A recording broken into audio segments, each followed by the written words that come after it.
Hey, what's up guys? Gruz here. I hope you guys are doing well. Well, today I've got a video that is probably going to be a bit slower than, my normal videos. I don't have a script today. I'm just kind of winging it, checking out these old builds of a game that, if you remember a couple years ago, I think it was actually probably 2018 or so, I teased a platformer that I was working on for Mac Plus, and that was called Dangerous Caves. Well, Dangerous Caves just kind of disappeared, into the abyss.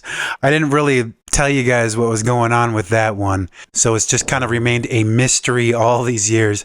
But today I'm going to rectify that. I'm going to go back. I'm going to show you some of the early builds of the game, kind of walk you through the thought process I was going through when I was creating this game. And I'll tell you what actually ended up happening to this project. And maybe it's something that can still come back after all these years.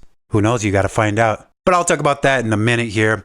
First, I wanted to talk a little bit about developing a game for Macintosh Plus, the old 1-bit computers. So these computers do not have any kind of built-in sprites, no collision detection. A lot of the other computer systems had this stuff built in, which made it a lot easier. But here, to develop for Macintosh, you'd have to make software sprites from scratch, which is what many developers did do. But thankfully, this guy, Ingemar Ragnemalm, came along and made a game development library called Sprite Animation Toolkit. He really did it for the good of Mac-kind because he gave it away for free. And many games used the Sprite Animation Toolkit as, like their engine for sprites and stuff. This game development library has built-in functions that handle sound, graphics, and sprites, moving them around the screen. It is such a major time saver to not have to reinvent the wheel with this stuff. I mean, if I started making a game for modern computers, I would definitely be using some kind of collision detection engine, like Box 2D or something. But here, on the vintage Mac, System 6, you use Sprite Animation Toolkit, in my opinion anyways. So the Sprite Animation Toolkit came with a few demo projects, and thankfully it did have a platformer example, but unfortunately it did not work on System 6. It would crash every time I tried. But I did end up using some of the code from that example to create my own project, which I code-named Dangerous Caves. I had this thought of making a game where, you just run around these caves and collecting diamonds and stuff. It was pretty generic when I first thought it up. But I wanted to see if it was possible. It's just something that I always wanted to do, I always wanted to try it out myself and see how it would be to make a game for Vintage Mac. So I had made tons of programs in HyperCard, but I never did a real game like in C. I always knew about C, but I didn't really have any resources available to learn how to program. None of my family knew anything about it. We did eventually get the book Learn C on the Mac by Dave Mark. I was a little hyperactive boy, bouncing off the walls. I couldn't understand that. But in college, I did learn some C. I took a couple of C classes, and I gave it a whack here trying to make my own game. So this is what I had after the very first night of programming. I had a guy on the screen. He could walk. I made his sprite in VirEdit. I did it pretty quickly, but he can jump. He can fall off the edge. At this point, I had a lot of work to do. The physics were way off. The graphics sucked. You could die, start over, and your lives went away. And that was pretty much all that there was to this first one. I was so proud when I had got this actually working. February of 2018 when I made that. Then the next day, I did a lot more. I replaced the stick man with the hero here. His name's Dangerous Guy, but I later found out that, that there's some mobile game, Temple Run, that took that name. So this guy's also Dangerous Guy. It's not the same guy. But anyways, Dangerous Guy was really pixelated at this point. But I did get a door in the game. I got a key that you have to get to unlock the door. And I got a floating platform in the game.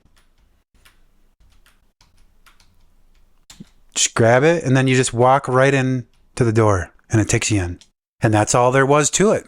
The day after that, I added sound effects to the game. So when you get the key, when you jump, you get the sound effect for jumping and then getting the key.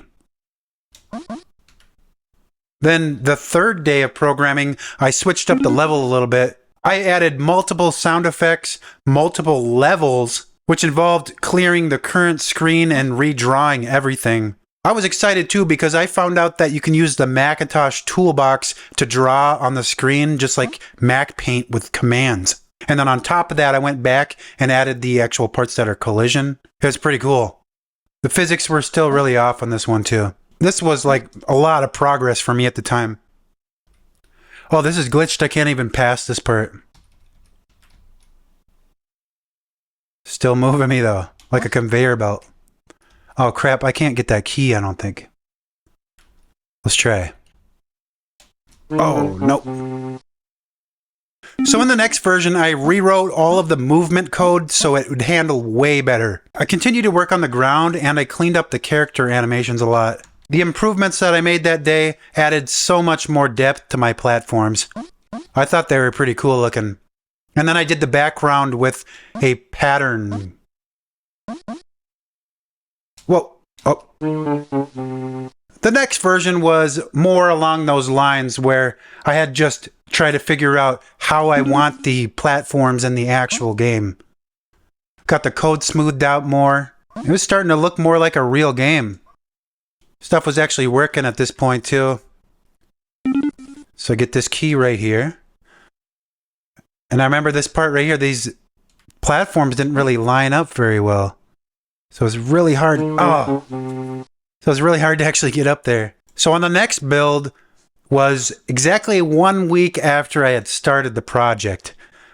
And that is when I started making big changes to the game where I added ladders and a real sky.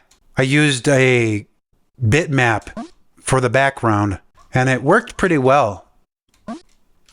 The only problem using bitmaps for the background was that they end up taking up so much space. Some of the stages used patterns for the background, and then some of them used bitmaps. Like this one right here was a bitmap.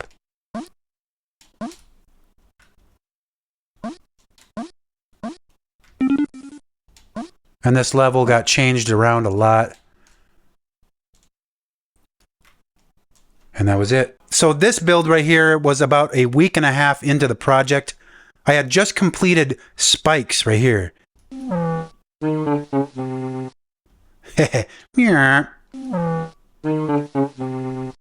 I started using bitmaps for all the backgrounds because it was just like instant. Like if you want to paste a bitmap for the background, it goes really fast. There's no waiting around for it to be drawn or anything. This was kind of a crazy background right here. Oh! And at this point, I also introduced these on-off platforms.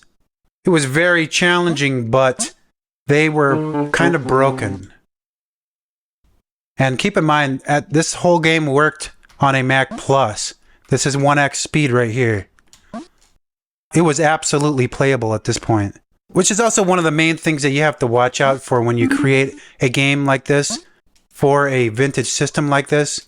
It's really hard to keep it like optimized so that you don't waste any of the CPU because you only got so much power. And these old Macintosh Pluses are not good with speed when it comes to graphics. They're very slow. This was a really tough level. Dang it. So on the last 2 versions of the game, I had added falling platforms that were very buggy. They were extremely buggy. I remember it was so frustrating at the time because I couldn't understand why it wasn't working. I eventually sorted it out, but that's how it goes when you make games, you know. You gotta overcome all these challenges. Like, everything you do, something bad happens. And you gotta figure out how to do it in the best way possible. And also keeping in mind that you don't have that much power to work with. So you gotta do it as efficiently as possible as well. Absolutely challenging.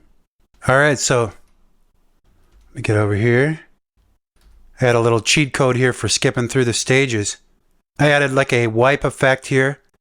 I guess it's called like a box in. And then here I added falling boulders, which they'll fall from random spots in the sky and then they'll bounce in a random direction once they hit.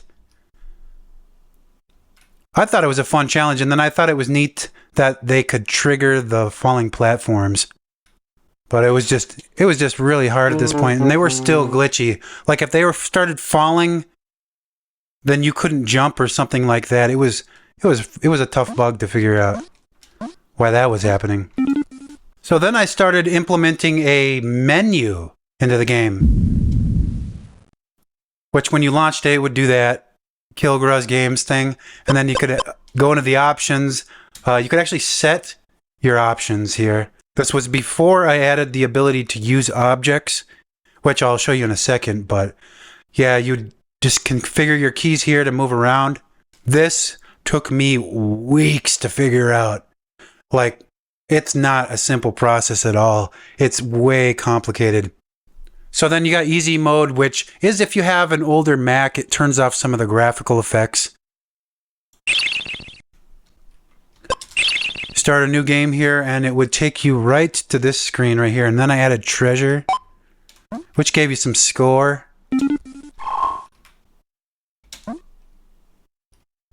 And now you have to press up to go in the doors.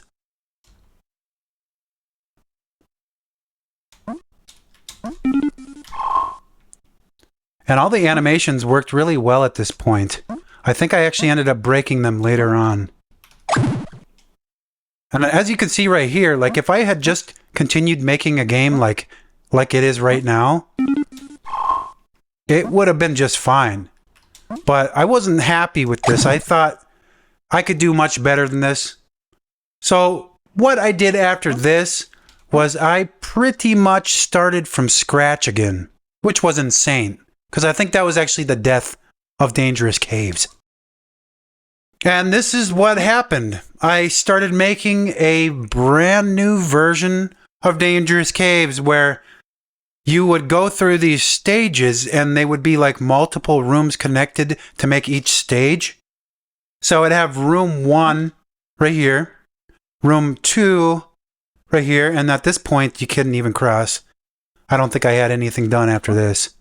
But yeah, I didn't like the way it was going before for whatever reason. I think the code was actually getting a little bloated, and was learning stuff, and then I'd comment it out, and I wasn't sure what I needed, and it just turned into a big headache. So I started over on this version. I took what I could from the original version and brought it over here. And in order to make these stages for the game, at this point, what I would do is I would create the entire thing in Photoshop, and then I'd chop it up into 512 by 342 sections. Actually, I think it was 512 by 320. So I actually kept working on it after that. And this right here is the last version of the code before I stopped working on it. You can see there's so much of this that could be like condensed into its own thing. And you know, these experiments, I considered the original version of Dangerous Caves as a prototype. And when I redid everything, this was going to be like the real attempt at it. So I took everything I could from the original game and I stuffed it all into here. I got rid of all the stuff I didn't need in it. I broke a lot of things. I added a lot of features like bombs, which in this final build, bombs are broken. And you actually need bombs to get past a certain area. I'll show you what I left off with here. Like I said, there's some broken parts of this. So you'd go in here. For some reason, when you're walking now, Dangerous Guy's eyes get all angry. But I was using bitmap graphics for all the backgrounds because it was so fast just to load them in. But it took up so much space where I wasn't sure I was going to be able to finish the game in 800K because I wanted to fit it on an 800K floppy disk. Oh, geez. I changed the death sound, too. I got the key, though. So you can use the key on this door right here. And then here, you would go and get the bombs. The jumping's broken on this. Like, you're not supposed to be, like, walking in the air. Normally, you'd press E to use the bomb, but this specific thing it's broken on here. And I'd have to figure it out. You cross the bridge. Maybe you can blow the bridge up. I don't know. You go up here. Normally, it would stop you here. You have to use the bomb to get through here, but bomb's broken, so don't need it. And then, yeah, you fall down here. This jump right here is a pain in the butt. It's annoying. I shouldn't have done that. Oh, and here's a section that's supposed to be tough. These ones don't move randomly. It's kind of a set path that they take, but they are actually bouncing. It's bouncing down the steps. Like you could put different platforms there and it would bounce off of them. You go down here. You can ride this guy. Oh, that platform is not implemented. Oh, but that is the status of this game. I rewrote it. I broke it. And I got to thinking, what am I doing here with this game? One of the things about making a game for such a small audience of people, like people with vintage Mac, people with not just vintage Macs, but Mac Pluses, is that you really got to think about the type of person that would be playing your game. I'm not so sure that people who have Mac Pluses are looking for a platformer like this. What I'm more leaning towards is that these types of people are collectors. You know, they're into the vintage computer hobby. They want stuff that, you know, can be funny. Like maybe instead of a guy right there, we put a Mac that's got to get through all this stuff. You know what I mean? Make it Macintosh themed, retro computer themed. This has nothing to do with that. This would be a cool game, like if I would have released it back in the 90s, back in the 80s. It's super cool. I love it. I think it's cool. But I'm not so sure people are looking for this. Which is one of the things I wanted to ask you guys today. What do you think? Is this something that you'd want to see finished? I think if I did this again, I would probably go back to the old version and maybe build a level editor or something. And if I did ever go back and finish this game, it wouldn't be for a couple years. Because right now I am very far into another Macintosh Plus game that I think is going to appeal to more of the collector type of people. All that I'll tell you about it right now is that it's inspired by Crystal Quest, kind of inspired by Robotron as well. My new game is going to come out this year for sure. If you follow me on my Patreon, I have given some updates about my new project. I have not shown any gameplay or any screenshots even, but I'm getting very close to that point. And I will talk about it on this channel. I will showcase it once it's done on this channel. Make sure you're subscribed if you're not already.